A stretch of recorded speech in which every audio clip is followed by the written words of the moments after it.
Así que vamos a la palabra del día de hoy, mis hermanos.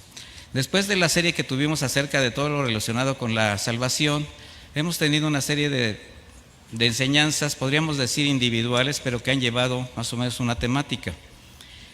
Y el día de hoy, esta es una enseñanza totalmente distinta, porque quiero tocar un tema muy importante que tiene que ver mucho con la familia, tiene que ver mucho con todo lo que el Señor espera de nosotros y provee de su parte hacia su pueblo. Y en este tema, las artimañas de Faraón, pues vamos a ver a través de unos pasajes de la Biblia cómo el enemigo intenta siempre influir en el pueblo de Dios. ¿Sí sabía usted eso? Mire, las personas que no conocen al Señor aún, pues necesitan el Evangelio. Ellos necesitan conocerlo para que de alguna manera pues también tengan la bendición de la gracia, de la salvación, de todo lo que usted tiene espiritualmente ahora, ellos también lo disfruten. Para eso somos la iglesia que está proclamando el Evangelio. Pero para quienes ya estamos adentro, el enemigo tiene una actitud totalmente agresiva, donde de alguna forma siempre va a buscar la manera de dañar y de desviarnos. Y eso es lo que vamos a ver a través de unos pasajes en la Escritura, haciendo pues vamos a transmitir un poquito estos ejemplos a la vida cotidiana. Voy a leer rápidamente 5 versículos de una de las cartas, mejor dicho, de las cartas de Génesis en Éxodo. En Éxodo 5:1, usted sígame con atención, yo ahorita se lo voy a leer rápidamente y va a identificar de qué se trata. Dice Éxodo 5:1: Después Moisés y Aarón fueron al Faraón y le dijeron: el Señor, el Dios de Israel, dice así: deja ir a mi pueblo para que me celebre una fiesta en el desierto. Yo estoy leyendo una versión Reina Valera actualizada. Voy a otro versículo, 7:16 de Éxodo. El Señor, el Dios de los hebreos, me ha enviado a ti para decirte: deja ir a mi pueblo para que me sirva en el desierto. Pero he aquí que hasta ahora no has querido escuchar. Éxodo 8:1. Entonces el Señor dijo a Moisés: ve al Faraón y dile que el Señor ha dicho así: deja ir a mi pueblo para que me sirva. Éxodo 8:20. El Señor dijo a Moisés: levántate muy de mañana, preséntate al Faraón cuando salga al río y dile que el Señor ha dicho así: deja ir a mi pueblo para que me sirva. Éxodo 9:1. Entonces el Señor dijo a Moisés: ve a Faraón y dile: el Señor, el Dios de los hebreos, ha dicho así: deja ir a mi pueblo para que me sirva. ¿Se da cuenta cuántas veces? ¿Ya identificó el pasaje? Éxodo 10:3. Entonces Moisés y Aarón fueron al Faraón y le dijeron: el Señor ha dicho así: ¿hasta cuándo rehusarás humillarte ante mí? Deja ir a mi pueblo para que me sirva. Bueno, en estos pasajes vemos primero la voluntad de Dios para con su pueblo. Un claro mensaje a Faraón mostrando 2 propósitos: liberar al pueblo del yugo de Faraón, de la esclavitud en Egipto, y que en esa libertad le pudiera servir. Ahora, no se necesita pensar mucho para ver que esos propósitos siguen vigentes en el corazón del Señor. El Señor nos hace libres, ¿para qué? Para que le sirvamos. Ahora, hemos aclarado en diversas ocasiones que servir al Señor, a causa de la ortodoxia congregacional, la mayoría de las personas, de los creyentes, creen que servir al Señor es tener un ministerio en una congregación y ahí tener una actividad. Servir al Señor, mis hermanos, es una actividad que hacemos desde el momento en que nosotros somos regenerados. En ese momento nosotros comenzamos a servir al Señor a través de nuestra obediencia, a través de la santificación que el Espíritu Santo nos está dando, a través de los cambios, a través del testimonio, y así empezamos a reconciliar al mundo con Dios, a través de evidencias de alguien que sirve a Dios. No necesitamos los ministerios congregacionales. Ya lo que el Señor te permita hacer en una congregación a través de un don espiritual que te dé, pues vamos a llamarle que es así como un pequeño plus que te da para que le sirvas a la iglesia. Pero servir al Señor es obedecer al Señor. Ahora, ¿por qué sigue vigente este propósito del Señor? Porque desde el principio ese fue su propósito: dar salvación y libertad a los cautivos de pecado por medio de Jesucristo. ¿Para qué? Para que caminemos en las obras que Él ha dispuesto para nosotros. Pero Faraón, un hombre orgulloso, soberbio, que tipifica, ¿verdad? Pues la maldad, tipifica al hombre orgulloso, al hombre natural. Él, al ser soberano de la nación más poderosa de su época y que creció en la creencia que él era un dios, ¿sí sabía usted eso? Así les hacían pensar a los hijos de los faraones.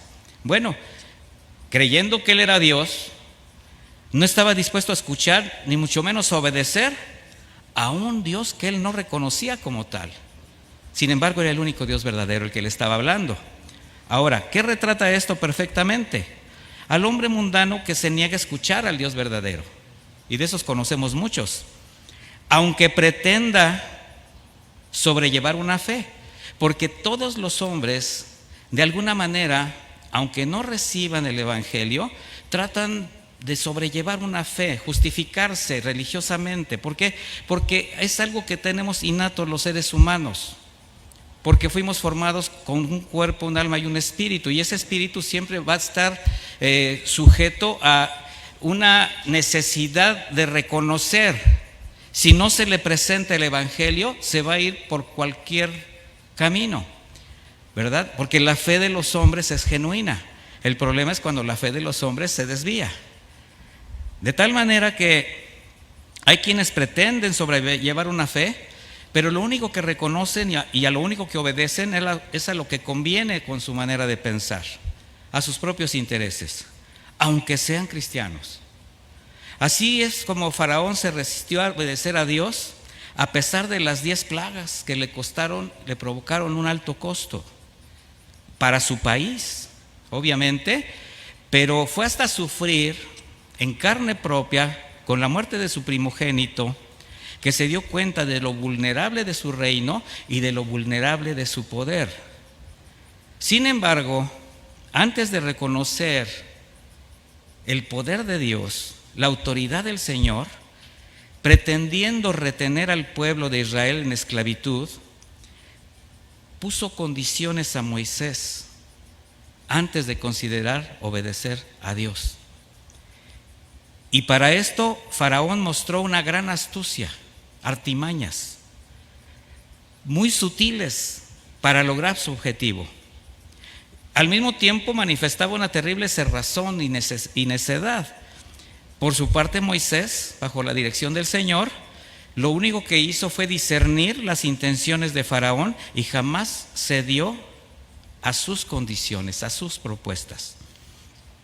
Condiciones que, de haber sido aceptadas, una sola de ellas habría impedido al pueblo de Israel ser libre para servir al Señor.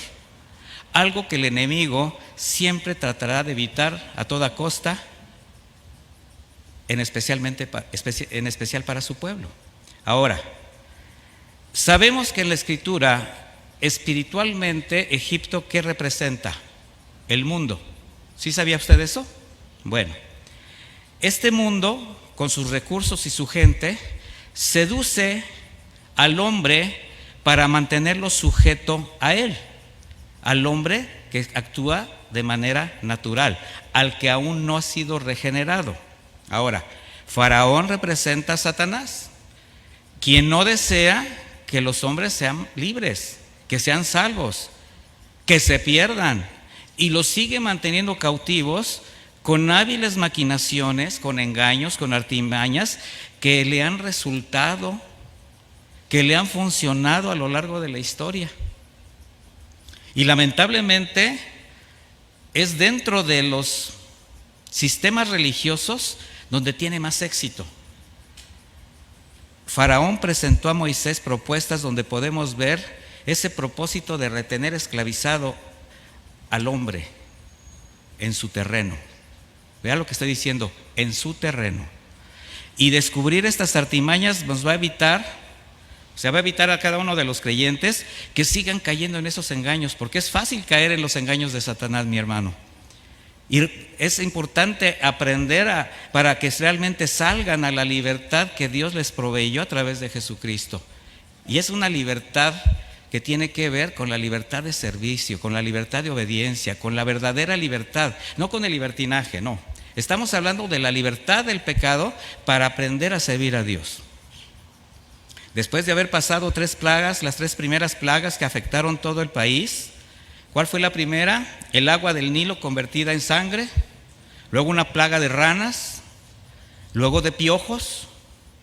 Bueno, antes de continuar este juicio a Faraón y a Egipto, puso límites, porque primero él estableció quién tenía la autoridad y ese poder, y todos lo vieron, todos lo sufrieron, todo el país. Pero a partir de la 4ª plaga, el Señor puso límites. ¿Dónde puso límites? En la tierra que habitaba Israel, para no afectarlo. Dice Éxodo 8:22, pero el mismo día yo excluiré la tierra de Gosén, donde habita mi pueblo, para que no vaya ahí la nube de moscas, a fin de que sepas que yo, el Señor, estoy en medio de la tierra. Yo haré distinción entre mi pueblo y el tuyo, mañana tendrá lugar esta señal. O sea, aquí ya está estableciendo cómo Dios pone límites, de manera que a partir de esta 4ª plaga solamente cayó, que fue la de las moscas, en la tierra de los egipcios. ¿Qué nos enseña esto, mis hermanos? Que el Señor pone límites para proteger a su pueblo en medio de las adversidades. El problema está cuando no distinguimos esos límites, cuando no entendemos cuáles son los límites del Señor. En el versículo 24 dice, el Señor lo hizo así: vino una densa nube de moscas sobre la casa de Faraón, sobre las casas de sus servidores y sobre toda la tierra de Egipto. La tierra quedó devastada a causa de ellas. Entonces el Faraón llamó a Moisés y a Aarón y les dijo: vayan, ofrezcan sacrificio a su Dios dentro del país. Comienzan las propuestas. O sea, en el momento en que Faraón empezó a ver estas desgracias que estaban cayendo en su pueblo, pues empieza a ceder un poquito. Mire, las moscas a las que hace referencia la Escritura, no crea que eran moscas como las que conocemos, no. Son insectos como el tábano. Hay una mosca que en Oriente que se llama la mosca perruna y el escarabajo, los cuales eran muy destructores. Mordían a los animales, destruían la ropa, los papiros, las plantas. Los egipcios, a causa de esto, tenían culto a las moscas y al escarabajo. ¿Sí sabían eso? Era muy importante en la religión de los antiguos egipcios darle culto a estas formas de vida, a estos insectos. Por eso el que Dios usara sus deidades para destruirlos fue muy doloroso y humillante. Entre los significados de Beelzebub es príncipe de moscas. Bueno, al sufrir esta plaga, Faraón muestra cierta debilidad y hace la primera propuesta: vayan como lo han pedido, pero ofrezcan sus sacrificios y su fiesta a su Dios aquí, en la tierra de Egipto. Algo así como que vayan, ofrezcan sacrificios a su Dios, crean lo que quieran, pero su fiesta la hacen aquí. Adoren a su Dios en Egipto. Faraón cedía en parte a la petición que el Señor hacía para que su pueblo le adorase, pero no estaba dispuesto a ceder en lo más importante, porque el objetivo de Dios no era que Israel le sirviera en Egipto, sino que primero saliera de Egipto. ¿Qué representa esto? Antes de que tú pretendas adorar al Señor, primero tienes que salir del mundo. ¿Sí entiendes esto? De no salir de ahí, ¿qué significaría? Servir a Dios sin haberse despojado de la contaminación de Egipto, llámese mundo. Y al pretender servir a Dios en Egipto, con los recursos de Egipto, sería tanto como ofrecer al Señor la abominación de los egipcios. ¿Sí se da cuenta de esto? Señor es santo, mi hermano, es celoso. De manera que si el Señor puso límites para guardar a su pueblo de las plagas, ¿qué debían poner sus hijos? Límites ante el mundo para que su adoración a Dios sea pura, limpia, santa, que indica que la fe verdadera, la fe en Jesucristo, de quien estamos todos los días presentes, ¿verdad? No se puede mezclar con rudimentos mundanos. ¿Y sabe qué? Es muy triste ver la manera tan absurda como en muchos cultos, en algunas iglesias que se dicen cristianas, los plagan de actos heréticos, blasfemos, mundanos, apóstatas. El mundo ofrece una gran cantidad de religiones, de sistemas filosóficos, de sectas, que solo tienen como objetivo calmar la conciencia con una aparente paz, una estabilidad emocional, pero sin cambios en el corazón. Y estos sistemas basados en procesos relativistas, psicológicos, pretenden mejorar, pero solo externamente, la conducta del hombre, no de la manera como el Señor siempre hará el trabajo en nosotros. Movimientos espirituales plagados de rituales religiosos que solamente atenúan la culpa, calman los remordimientos de una inmoral conciencia, pero no hay cambios en la manera de pensar y de vivir.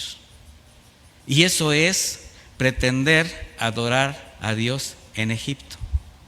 Mis hermanos, filosofías que motivan a las personas, y estoy hablando de filosofías que están inmersas en muchas iglesias, motivan a la autoperfección, a la mente abierta, para justificar cualquier tipo de comportamiento, de desviación.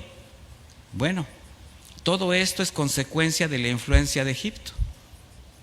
Por eso la única manera de vivir conforme a la voluntad de Dios, de servirle, de consagrarnos a Él, es saliendo de Egipto.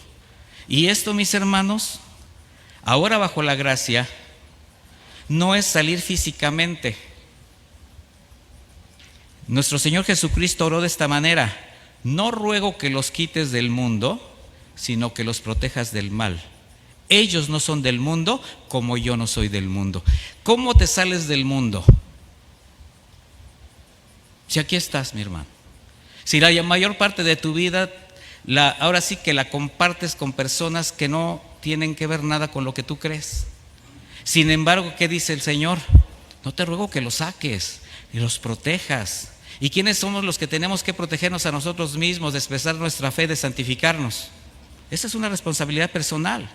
Entonces, la Biblia enseña que el fundamento de la consagración es no conformándose al mundo. Y para lograrlo es necesario, ¿qué? Desarraigarnos de todo lo que nos pueda hacer tropezar. Todo lo que nosotros aprendimos en Egipto, todo lo que traemos como un rezago, ¿qué cree que tenemos que hacer con ello? Quitarlo. ¿Cuántos pueden considerar que mucho de lo que traen de su pasado cultural, familiar, educativo, laboral, todavía pesa en sus decisiones, todavía influye en su conducta?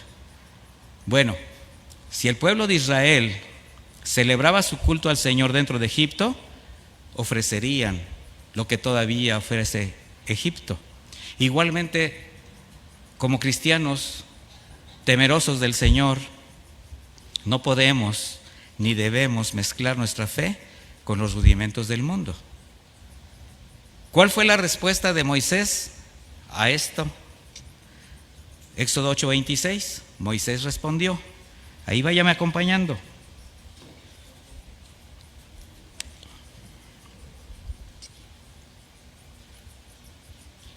¿Ya lo tiene? 8:26.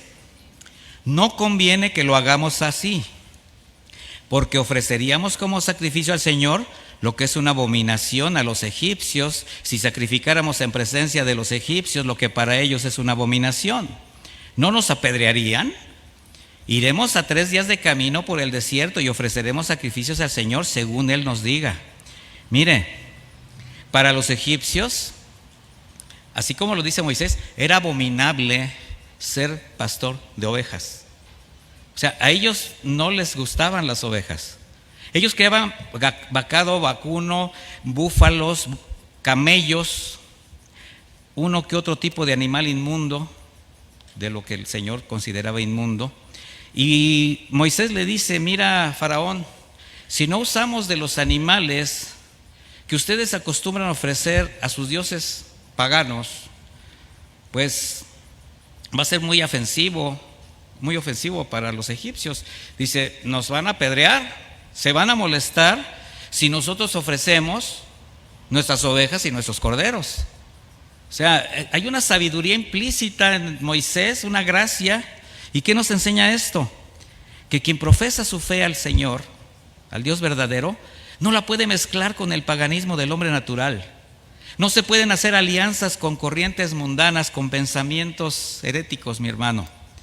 Y eso es lo más lamentable de una gran mayoría de movimientos que se identifican como cristianos para ganar adeptos, para hacer atractivos sus cultos. Mezclan, amalgaman situaciones o ciertos recursos, rudimentos del paganismo. O sea, ellos están practicando lo que Moisés no aceptó y jamás se atrevió a hacer, mezclar. Sistemas religiosos que mezclan lo frío con lo caliente, dando por resultado doctrinas tibias, ligeras, que practican precisamente lo que Faraón propuso a Moisés. Según ellos sirven a Dios, pero dentro de Egipto. Faraón seguía haciendo propuestas. Cada propuesta venía después de una plaga. O sea, el Señor iba y seguía con su juicio. Ahora en Éxodo 8:28 dice Faraón, yo los dejaré ir para que ofrezcan sacrificios al Señor su Dios en el desierto, con tal de que no se vayan demasiado lejos. Fíjense cómo Faraón está como cediendo, pero está todavía poniendo sus condiciones. En esta segunda condición, con la frase, bueno, les permito que vayan a hacer sus sacrificios a Dios, con tal de que no se vayan muy lejos. ¿A qué les quiere forzar? A que tengan una relación con Dios, pero sin renunciar a las raíces que durante más de 400 años habían sido expuestos. Una trampa que hace caer en esa peligrosa condición de la tibieza a quienes no han arrancado de raíz todo lo que vienen arrastrando de su pasado. ¿Qué genera esto? Una fe tibia. Creyentes que son fácilmente todavía influidos por los argumentos, las costumbres, los hábitos que todavía no desarraigan de su corazón y se engañan justificando esos actos. Mire, es bien fácil y también es bien lamentable que siendo creyentes, en el momento que tenemos que ser más firmes, traicionemos nuestra fe. Qué común es, pues todos tenemos parientes lejanos, cercanos, y otros que tienen parientes que ven cada año, que ven cada 2 años, estoy poniendo un ejemplo, y de repente pues llega el compadre, llega el primo, llega el hermano, con todo su paganismo, y tú dices, bueno, pues es que es mi hermano, es que es mi compadre, es que, pues ¿qué tiene de malo? Y pues ahí te vas, en la Navidad, en el Año Nuevo, en la fiesta, y ya te vemos ahí hasta cargando los peregrinos y risas nerviosas. Pero es la realidad, mi hermano. Cuando tu fe debería de ser ahí más evidente y que tu hermano, tu compadre, la persona que está cerca de ti, que se está acercando después de no verte en mucho tiempo, vea tu cambio. Vea que tú ahora tienes una fe en el Dios verdadero, porque además eso va a hacer que tú le prediques el evangelio. Ten misericordia de esa persona, porque su condición lo está llevando ¿a qué? A la perdición eterna. Entonces no solamente estás haciendo evidente tu fe, sino que estás teniendo misericordia por ese cuñado, por ese hermano, por ese compadre que tanto amas. Pero al amalgamarte con él, ¿qué estás haciendo? Una piedra de tropiezo. Ese es el tipo de fe que te permite salir un poco de Egipto, llámese mundo, pero no vas más lejos por tu dependencia a lo terrenal. Una débil fe que solo les convierte en religiosos sin temor de Dios. Ahora sí que ni tan consagrados ni tan mundanos, simplemente tibios. ¿Y qué crees que el Señor hace con eso? Pero solamente así Faraón les permitiría salir, con la posibilidad de estar dispuestos a volver en cualquier momento. Un permiso condicionado para seguir viviendo en esclavitud. ¿Y sabes qué? Hay quien vive en esa condición. Algo así como, no se vayan muy lejos porque tienen que volver. Este es su lugar. Aquí está tu casa, aquí está tu trabajo, aquí está tu vida. Tú perteneces aquí. ¿Tú qué le dirías a Faraón? Si Moisés hubiese aceptado esa propuesta, todo el pueblo había seguido bajo la potestad de Faraón. Pero no fue así. Sin embargo, es algo que muchos guardaron en su corazón. O sea, muchos del pueblo de Israel guardaron en su corazón y pagaron graves consecuencias. Mire, voy a leerles Números 11 en el versículo 4. Anótele por favor ahí.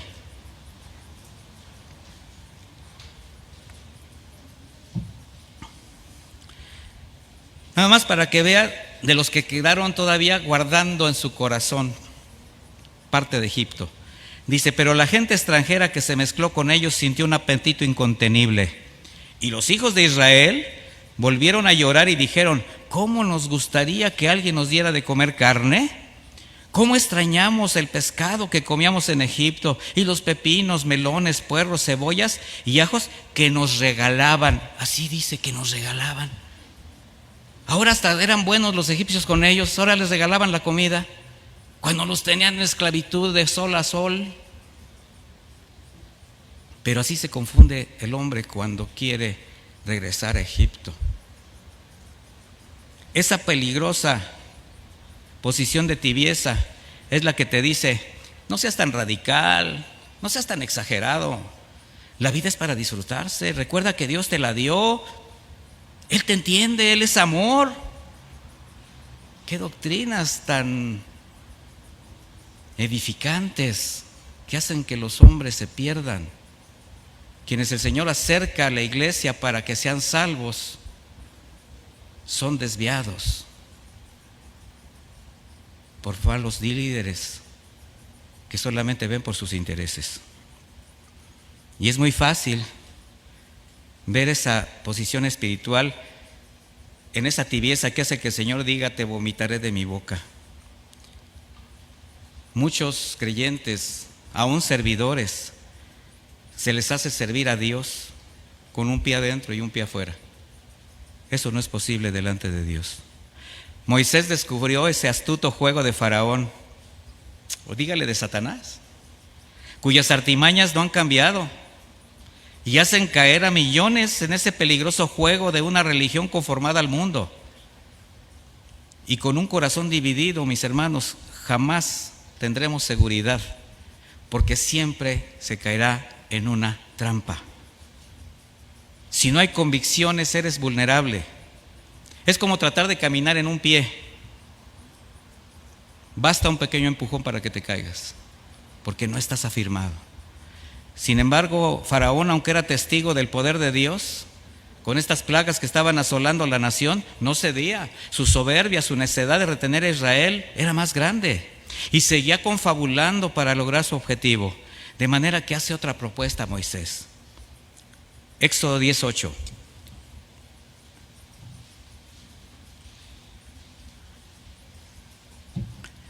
Dice así, Éxodo 10:8. Moisés y Aarón volvieron a ser traídos ante el faraón, quien les dijo: vayan y sirvan al Señor su Dios. ¿Quiénes son los que han de ir? Moisés respondió: hemos de ir con nuestros niños, con nuestros ancianos, con nuestros hijos, con nuestras hijas. Hemos de ir con nuestras ovejas, con nuestras vacas, porque tendremos fiesta para el Señor.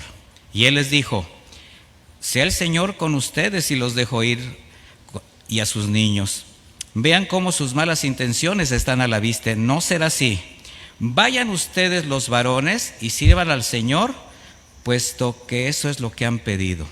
Mire, Faraón tiende una peligrosa trampa al decirles: pueden ir a donde ustedes quieran a servir a Dios, pero no se van a llevar a sus niños. Así de simple. Cuando Satanás se da cuenta que tu corazón, que tu fe realmente está en Cristo, que está encima de sus acechanzas, que tienes convicciones, siempre va a echar mano a este recurso. Se va a ir sobre la familia para debilitarte. Y lo que va a intentar con todos sus recursos, que además son muchos, es dividir el hogar, atrapar a nuestros hijos. Solo imagine el alcance de la propuesta. Padres muy consagrados, entregados a la obra de Dios, pero los hijos en el mundo. ¿Se da cuenta? Así como decirle muy sutilmente: si quieren consagrarse, adelante; si quieren servir a Dios, háganlo, pero a sus hijos me los dejan aquí. ¿Qué sientes, papá, con eso? Sin embargo, eso es lo que hacen las filosofías de mente abierta, que te dicen: para evitar conflictos con tus hijos y tengas paz en casa, déjalos que crezcan felices. Sé de mente abierta, el mundo cambia. Solo recuérdales que tú tienes el control. Pero mira, ellos que vivan, ya hasta tienen posibilidad de decir qué sexo quieren tener. Tú déjalos. ¿Verdad? Mira, muy consagradamente tu hijo te dice: papá, pues yo ya tengo ganas de empezar a beber. No, eres muy joven para beber. ¿De fumar? No, eres muy joven para fumar. ¿Puedo cambiar de sexo? Sí, tienes la libertad de hacerlo. Desde pequeñito. Esos son los argumentos actuales del mundo. Mire, hay lugares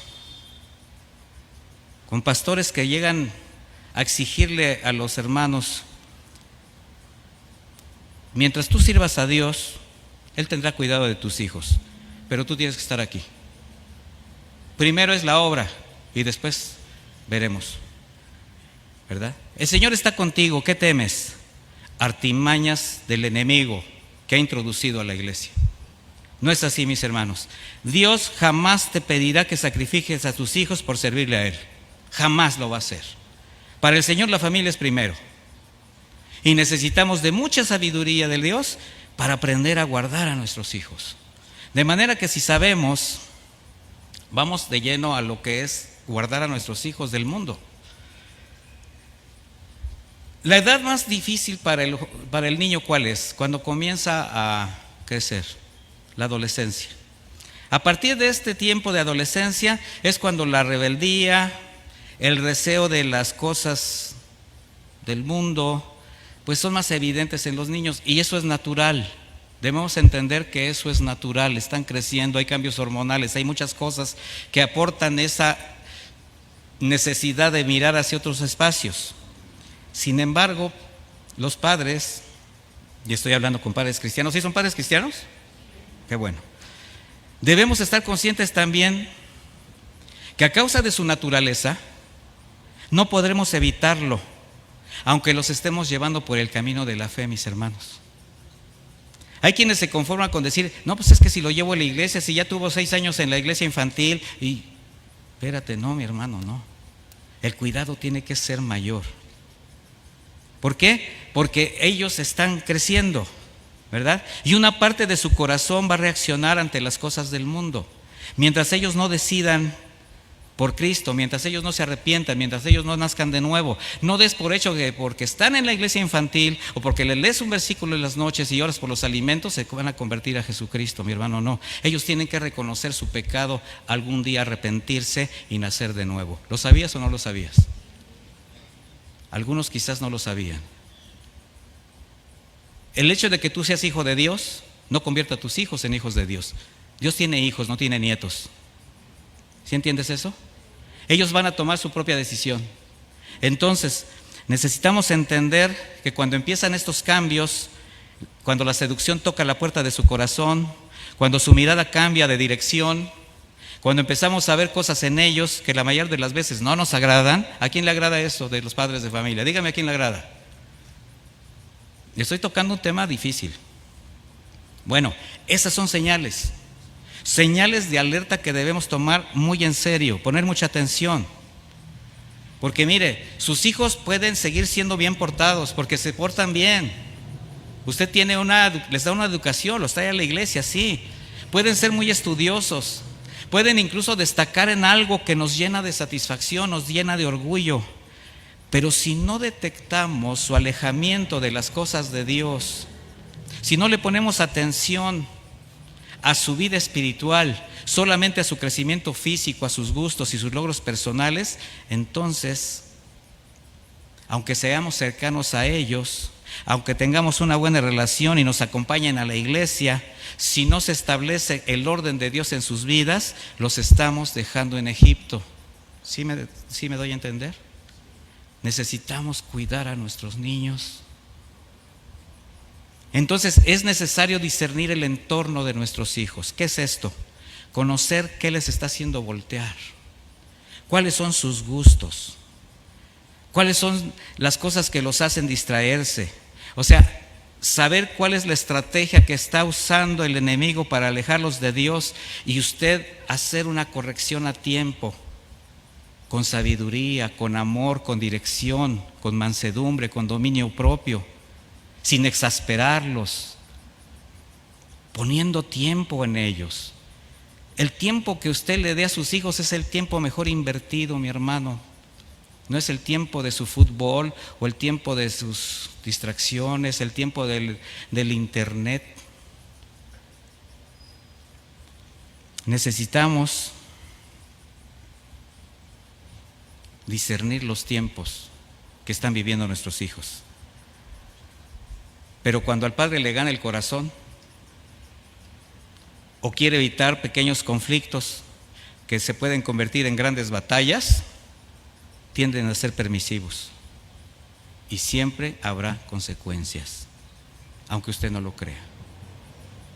Y me da gusto que hay aquí jóvenes y adolescentes, porque ellos tienen que entender que el cuidado de los padres es muy importante en sus vidas y que no sientan los jóvenes que están creciendo que se les quiere reprimir, que se les quiere estar haciendo algo malo. Al contrario, estamos velando por su seguridad porque sabemos lo que viene adelante. Mientras los hijos vivan en casa dependiendo de sus padres, tienen que aprender a vivir en el orden que los papás han dispuesto allí. En especial el varón, que es cabeza, que es responsable del hogar. Porque la estrategia del enemigo para ganarse la voluntad de los hijos es manteniéndolos en Egipto. O sea, manteniéndolos seducidos con las cosas que el mundo ofrece. ¿Y qué hacer cuando se dé usted cuenta de las intenciones del enemigo de quedarse con sus hijos? Lo que hizo Moisés cuando Faraón se lo propuso.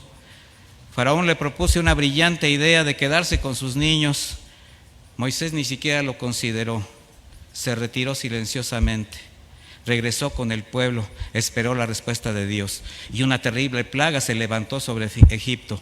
Bueno, así como Moisés guardó la integridad de sus hijos, de los niños, los padres tienen que ser muy cuidadosos de no dejar a sus hijos en manos del mundo. Necesitan identificar qué los está distrayendo para guardarlos de los que le está haciendo tropezar. Orar por ellos, sí. Sabemos que Dios tiene cuidado de nuestros niños, para que aprendan, para que tengan ese respaldo espiritual.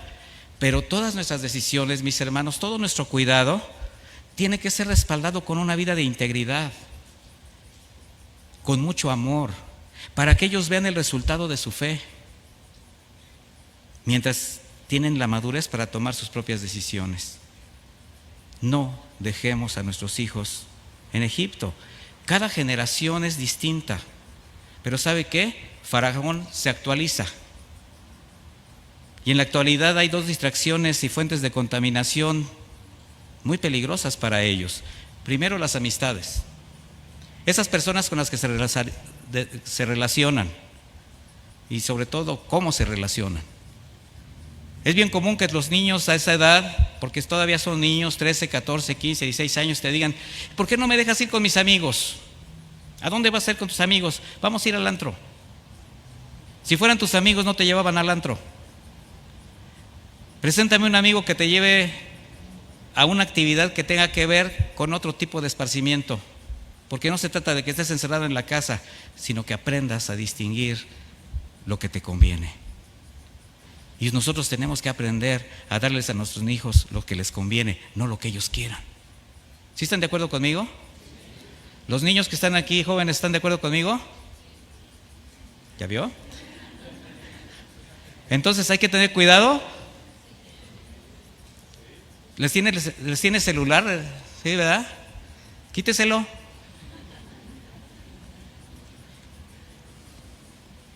Porque otro de los peligros generacionales que tenemos es las redes sociales, los juegos, las películas, los programas televisivos, que los están induciendo abiertamente a la inmoralidad, a la desobediencia, a la falta de respeto, al desorden, ahora hasta la desviación sexual, a verlo como normal. Películas inocentes, hechas para niños, ya con una esencia totalmente. ¿Qué dicen? ¿Que si decimos eso somos homofóbicos? ¿O somos decentes? ¿O somos gente normal? No les gusta, mi hermano, pero nosotros tenemos que cuidar a nuestros hijos. Así que es necesario afirmarse en la fe, en el orden de Dios, para dar una buena batalla a favor de nuestros hijos y de nuestras futuras generaciones, descubriendo, denunciando, combatiendo contra toda estrategia del enemigo que quiera tomar su vida. No dejes a tus hijos en Egipto.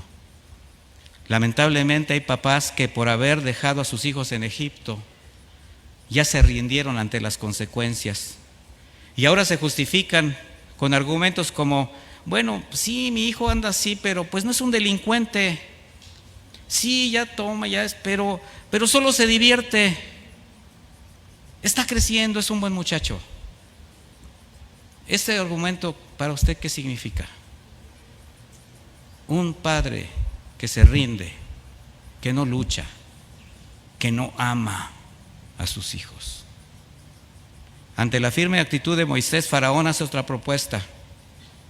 Éxodo 10:24.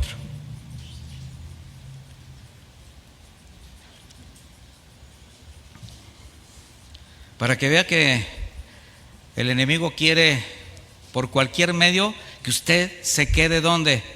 En Egipto. Entonces el faraón mandó llamar a Moisés y le dijo: vayan a servir al Señor y lleven con ustedes a sus niños, con tal que dejen aquí sus ovejas y sus vacas. ¿Se fijan que va de una a otra? Va cediendo, pero no deja.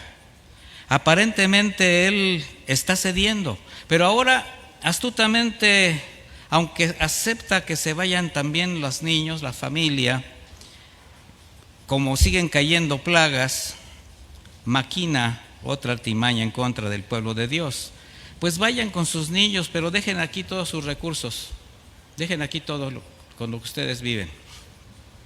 Él pensó de manera muy artera: los israelitas, cuando recuerden el esfuerzo que les costó obtener todo lo que tienen, lo van a querer recuperar, lo van a querer disfrutar. Y muchos pensaban así. ¿Se acuerdan de los que estaban volteando hacia los puerros y los melones? Bueno, dice: así que si les retengo todo esto, pues van a volver y seguirán aquí. Mire, cuando la fe no se afirma en la confianza en Dios, en que Él tiene cuidado de nosotros. ¿Usted cree que Dios tiene cuidado de usted? ¿Sí o no? ¿Sí lo cree o no lo cree? ¿Así nada más porque lo ha escuchado y lo repite como un eslogan o porque lo cree?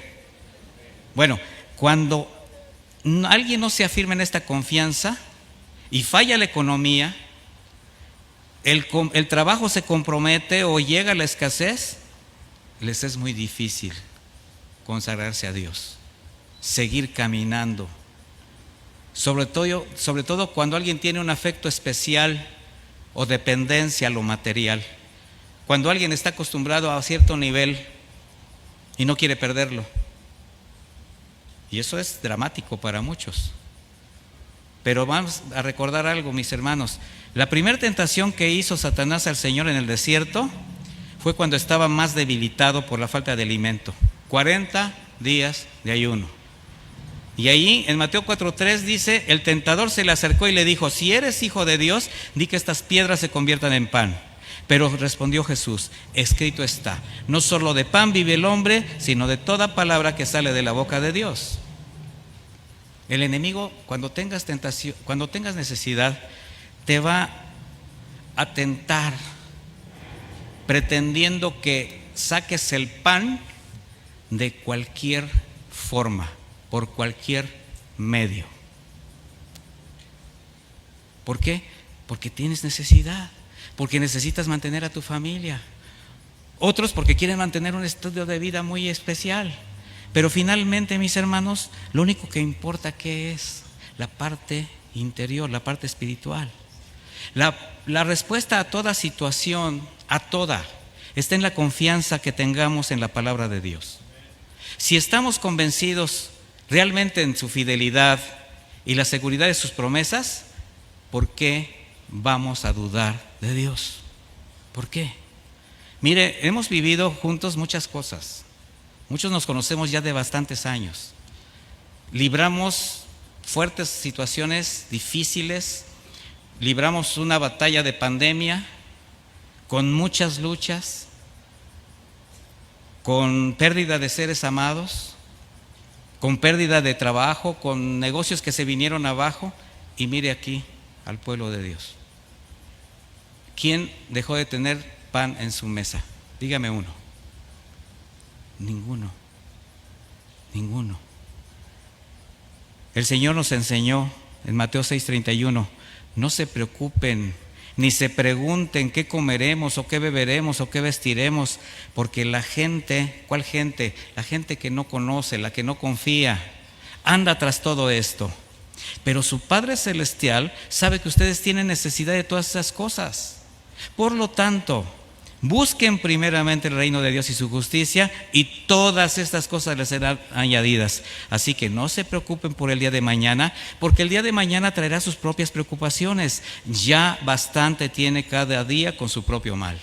Eso es tener confianza en Dios. Y yo sé que usted lo ha experimentado, mi hermano. Yo sé que no le estoy enseñando nada nuevo.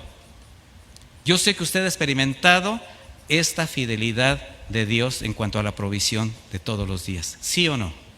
Entonces no tenemos por qué dudar.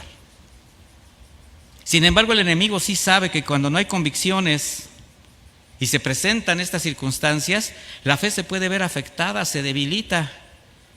Pero quien confía en el Señor, reconoce sus propósitos, sabe esperar.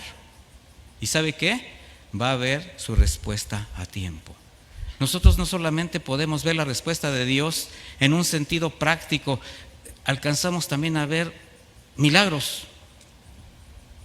Así de sencillo. A mí no me gusta hablar de manera personal de cosas, o sea, yo no soy dado a decir lo que yo hago, lo que me ha sucedido, pero yo le puedo garantizar que Dios es fiel, muy fiel. Cuando le dure un tanque de gas 6 meses, porque no tiene para comprar el siguiente tanque. Cuando las tortillitas de la tarde, de la noche que sobraron, se convierten en el desayuno de la mañana y todavía le alcanza para comprar tantito queso.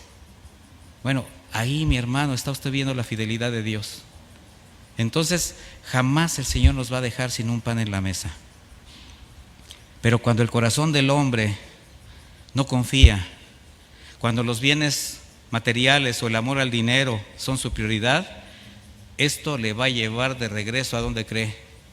A Egipto. Pero quien camina con el Señor en absoluta consagración sabe involucrar todo en el ejercicio de su fe. Todo. Espiritual, moral, física y también materialmente. ¿Por qué? Porque sabe que todo viene de Dios y todo le pertenece a Dios. Y el Señor, cuando nos da nuestros recursos materiales, es para que seamos buenos administradores de los mismos, ¿verdad? Dice primera de Timoteo 6:6, pero la piedad es una gran ganancia. ¿Qué es la piedad? Caminar con Dios. ¿Será una gran ganancia caminar con Dios? Sí, por supuesto que sí. Pero la piedad es una gran ganancia cuando va acompañada de contentamiento. A ver, o nada más somos así que caminamos con Dios, pero nada de contentamiento, siempre refunfuñando, siempre viendo hacia los demás, siempre viendo quién tiene más o quién tiene menos. ¿Por qué él tiene? ¿Por qué yo no tengo? Mi hermano, nunca preguntes eso. Ten contentamiento y sé feliz con lo que el Señor te está dando en ese momento. Siempre el Señor está trabajando. Dice, porque nada hemos traído a este mundo y sin duda nada podremos sacar. Así que si tenemos sustento y abrigo, contentémonos con eso. A ver, ¿con qué nos tenemos que contentar? Con sustento y abrigo. ¿Desayunó? ¿Tiene para comer? ¿Para cenar? ¿Para desayunar mañana? ¿Está el sustento? ¿Tiene que ponerse? ¿Tiene abrigo? ¿Tiene casita? ¿Un tejabancito? ¿Una gran mansión? ¿Tiene abrigo? ¿verdad? El Señor no está diciendo que va a comer usted diario en un X restaurante caro, ¿verdad? ¿No? Sustento y abrigo. No está diciendo que va a tener una casa en las lomas de X, no. Sustento y abrigo. Si lo tiene, contentemos con eso. ¿Cuál fue la respuesta de Moisés a la sugerencia de Faraón? Éxodo 10:25. Pero Moisés respondió: entonces, ¿tú nos darás los animales que debemos ofrecer al Señor nuestro Dios como sacrificio y holocausto? A ver, estás diciendo que dejemos aquí. ¿Tú nos los vas a dar? Dice, también nuestros ganados irán con nosotros. No se quedará aquí una sola pezuña. Fíjese nada más qué palabra. Pues tenemos que tomar de nuestros animales para servir al Señor, nuestro Dios. No se quedará aquí ni una sola pezuña. ¿Qué tono más tajante ante Faraón? ¿Cuánto valor? ¿Cuánta confianza? Moisés mostró la integridad, la firmeza de un hombre que obedece y que confía en su Señor. Y eso es algo que tenemos que aprender. ¿Por qué defendió Moisés de manera tan tajante las ovejas y las vacas de Israel? ¿Será que estaba preocupado por no llevar provisión en el camino? ¿Usted cree que fue por eso? No, mis hermanos. Moisés sabía que Dios proveería de todo sustento para el pueblo en el momento indicado. Eso él sí lo sabía. Pero también sabía que el Señor solo recibe la ofrenda de lo que él mismo ha provisto. Y cuando el Señor dijo, mis ofrendas tienen que ser santas y con estas características, no podían ofrendar lo que ofrecía Egipto. Él ya le había dicho a Faraón, ¿acaso los egipcios no se ofenderían si sacrificamos ofrendas a nuestro Dios conforme a lo que dice el Señor? En referencia a los animales inmundos, ¿verdad? De manera que nosotros tenemos que entender que el Señor solo aceptará ofrenda de lo que Él mismo nos ha provisto. Y esta es una figura de la provisión en Cristo, mis hermanos. La única ofrenda aceptable para que la justicia de Dios fuese justificada. Así es como tu vida redimida por el Cordero de Dios puede ser una ofrenda de olor fragante al Padre, porque Él mismo la santificó por medio de Cristo. Tú eres la ofrenda, mi hermano. Tú eres el que tienes que salir de Egipto. Moisés no estaba peleando recursos económicos. Moisés estaba diciéndole a Faraón, el Señor merece ofrendas dignas. Así es como tus ofrendas son santificadas. Eso que tú depositas voluntariamente, eso que apartas de tu fuente de trabajo, eso que el Señor te ha provisto, es santificado cuando lo entregas con alegría, con gratitud, con confianza de que el Señor es tu pastor y nada te faltará. Así de sencillo. Éxodo 10:27. Ya vamos casi por el final, casi. Pero el Señor endureció el corazón del faraón y no quiso dejarlos ir. Al contrario, el faraón le dijo a Moisés: aléjate de mí, ten cuidado de no volver a verme, porque si algún día vuelves a verme, morirás. Y Moisés le respondió: tal y como lo has dicho, nunca más volveré a verte. Acababa de pasar la 9ª plaga. Venía la prueba final. Moisés, como hombre de Dios, sabía que tenía que cumplir su misión. Tuvo el discernimiento para descubrir cada una de las artimañas, de estas ofertas de Faraón, a las que jamás cedió. Y Faraón pagó con su propia persona, en él mismo, las consecuencias de su soberbia, de su dureza de corazón. Pero con sus malas decisiones también llevó a la desgracia al pueblo de Egipto. Éxodo 12:31. Después de la 10ª plaga, entonces hizo llamar a Moisés y a Aarón y les dijo: levántense y salgan en medio de mi pueblo, ustedes los hijos de Israel, y vayan y sirvan al Señor como han dicho. Ya no había más que hacer.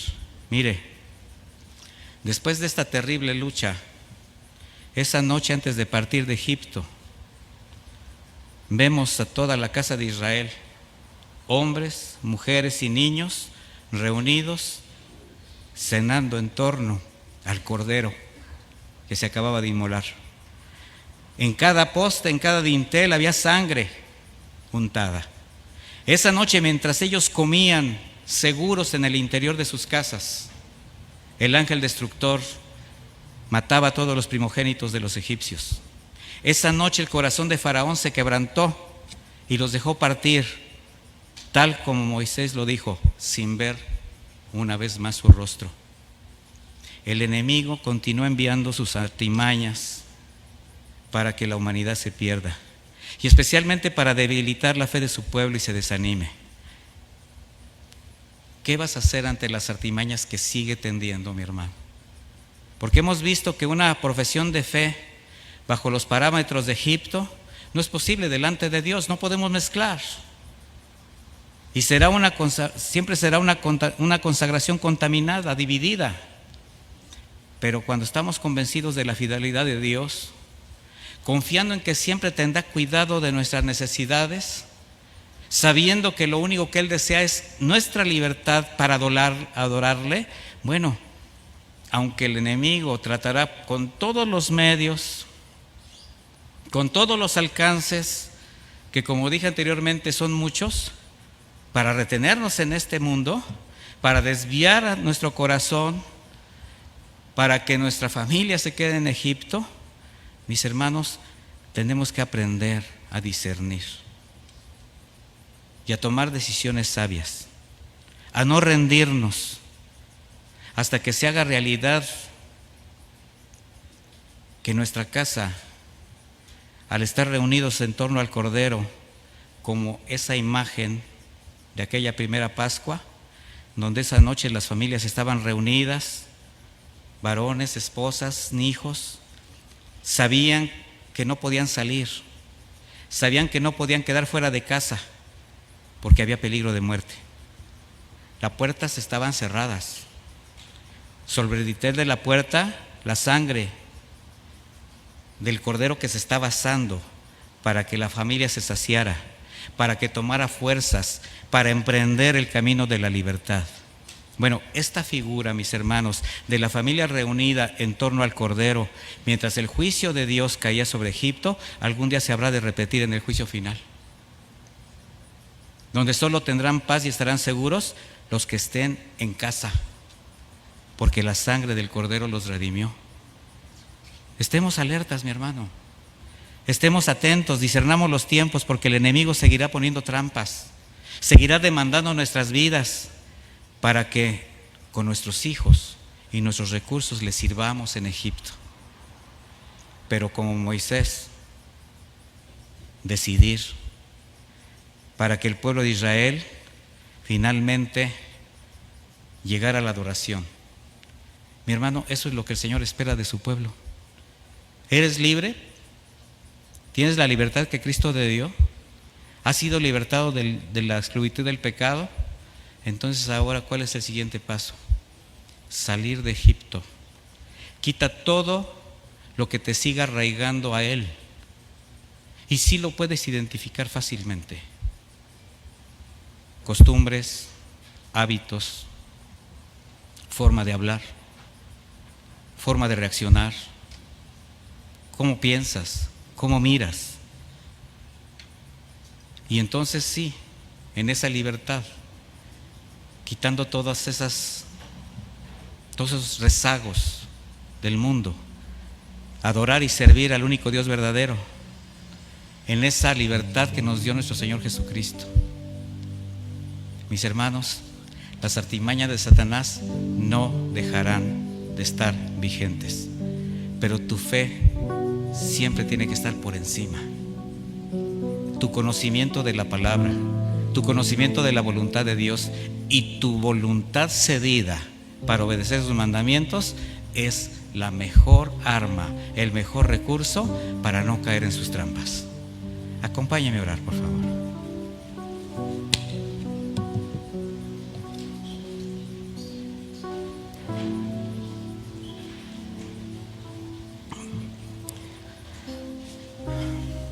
Gracias a Dios, Señor.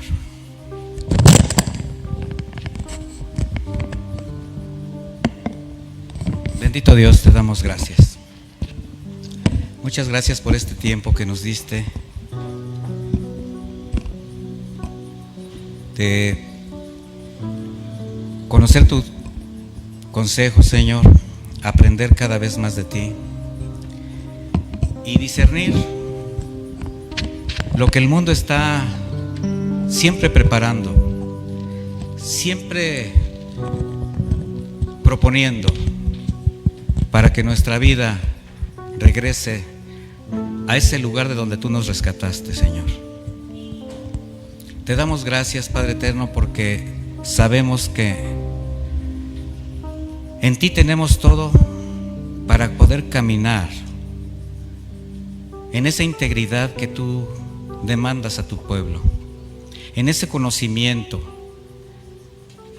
que tú nos das, en ese discernimiento que tú nos permites, porque somos tu pueblo, somos tus hijos y sabemos los alcances que el mundo tiene, sabemos los alcances que el príncipe de este mundo siempre estará usando para hacernos caer, para afectar nuestra familia, para quedarse con nuestros hijos, para afectar nuestra economía,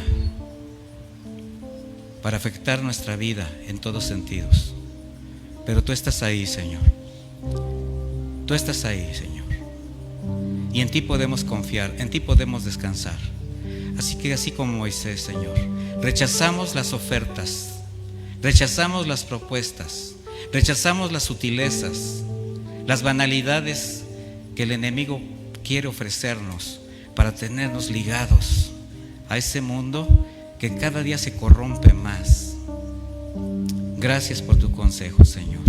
Gracias por la bendición de tu palabra que nos permite discernir el tiempo que estamos viviendo y de esta manera, Señor, tomar las decisiones correctas para verdaderamente establecer en cada uno de nosotros, en nuestro entorno, en nuestra familia, esa necesidad de no permanecer en el mundo, dejando Egipto atrás de nuestras vidas.